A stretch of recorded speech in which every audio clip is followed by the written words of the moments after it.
என்னங்கய்யா இன்னும் இந்த ஊரை பத்தி தெரிஞ்சுக்கலையா?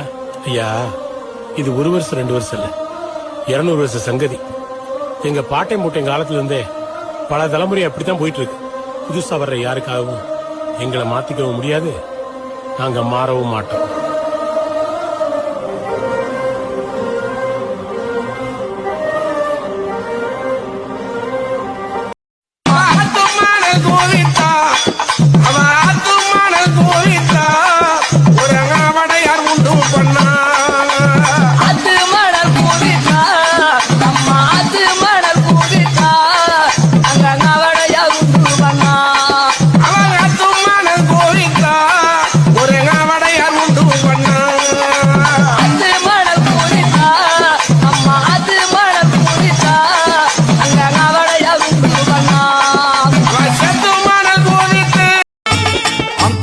ஓங்காரி சிங்காரி சிவவாரி திரிசூல காளியம்மா